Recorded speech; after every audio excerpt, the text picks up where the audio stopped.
Hey y'all, I'm back with another video and I'm going to install this 2x6 closure unit that is also custom made using a sewing machine by us. First off, just want to show you how I plucked it. It was heavily plucked. And then now I'm just going to put in some powder just to blend it in. I always recommend closest to your skin color because you want this wig to be as flawless as possible. Like I mentioned, this is a 2x6. It does come with two adjustable bands. And of course, it does have a comb in the back. So I'm just making sure I put it all through the 2x6. I love the 2x6 because this is a minimal maintenance wig, literally. You don't have to do much. You can throw it on and off. It's glueless. And pretty much you're going to see why. I love my 2x6 closures from my vendor. They come in already plucked. Perfection. I love that. And they're pre-plucked. So you can have the option to have it lightly plucked or heavily plucked, just as an FYI. So now I just put in using the first band, and I already adjusted the bottom band to my, liking. Now I put it on. I just want to show you, look at the lace. I had to show you it up close and personal because look at this. Look at this beauty. It is nice. It's flat. Like, okay, now I get to brush in it, make sure it's okay.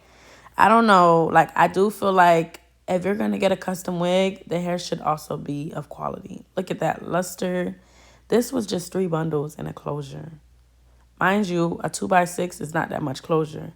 So for this to still look full with just 3 bundles, I'm just saying, you should get quality. Literally, you should get quality, literally. Now we're going to kind of go in and I'm going to pretty much cut off the lace. I like to use a scissor in the middle and then kind of reposition it to my liking. Make sure it's in the middle, not the smiddle. And then I'm going to go in with my eyebrow razor because I just feel like they kind of do that jagged line and it helps with that. And as you can see, it blended right in. So, like, look at that. You can't tell me that ain't, yeah, okay. And of course, I'm just kind of make sure I'm the same thing I did to the left, I'm going to do to the right, of course. And I'm just making sure, I fix it all up. I like to cut off the little tabs on the side as well, just because, you don't want to see that, you know. So just clean that part up a little bit and just, take them out. And then pretty much I'm just kind of making sure I fix it to where, everything is pretty much undetectable. I did cut off a little bit more because I noticed it was a little bit more hanging out. So, like, literally, that's how it is about making wig, is just to your liking, pretty much, and making sure you're comfortable with it. Of course, when I realized, okay, this is what I like, perfect. And it is glueless, like I mentioned. I did go in with a little ebony spray just for a little melted look.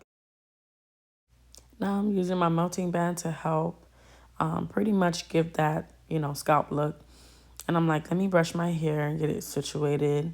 I had already flat ironed it off camera on the mannequin head. So pretty much everything else was already done. All I have to do is pretty much, take the band off and get it situated. I left it in for about 5 to 6 minutes. You don't have to leave it too long. And you can use a blow dryer if you're in a rush to go somewhere as well. A blow dryer will be less than 5 minutes, if anything. It melted in perfectly. And at this point, I was like, let me just fix up the top, make sure everything is to my liking. And, of course, make sure everything is seamless because, we want this to look as if it's not a wig. So I'm just kind of going in, fixing everything, making sure everything is okay. I love the fact this wig was so flight. I said flight. I need to stop. This wig was so flat and it was lightweight. So it didn't feel like a lot of hair.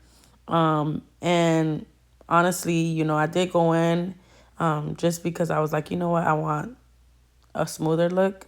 So I did go in with the lock gel. And then I'm just kind of, training the hair to look how I want it to look. Pretty much. But yes, this wig was perfect. It's very simple. Like, I understand if you're a beginner to wigs, I think this is just right. You don't have to do too much. Of course, as you can see, like, we all have to start somewhere. So it's okay. I just feel like if you can get your glueless wig, it'll save you time. Definitely a 2x6 is low maintenance. As you can see, it's not much you need to really do. And if you're one of those girls that want to pop it on and off and go about your business, that's also another choice. You don't necessarily have to use Ebin spray, holding spray, but I personally like to, just because the look comes out cute. And this is my look pretty much. I'm done already, believe it or not. Doing some close-ups so you can see. Everything is blended in. I am ready to go to church. The hair is done. This is a 24-inch. It does reach to my bottom. Like I mentioned, this was 3 bundles, as well as a closure. And you're missing out if you don't have one. I don't know. I just feel like every girl needs a bust down middle part. And we do provide these services. My everything, as far as my contact information, is listed below. And you can definitely shop on our website as well. We would love to make you a custom wig with love. And this is me coming back from work after the 8-hour shift. I'm going in with water. And that's pretty much how you can take it off if you use Ebin spray. So just like that, and boom. Nothing crazy. And as you can see, I'm going to put it back on my mannequin head. So tomorrow, when I get ready for work, all I have to do is just put it on my head. Well, thank you so much. Like, comment, subscribe.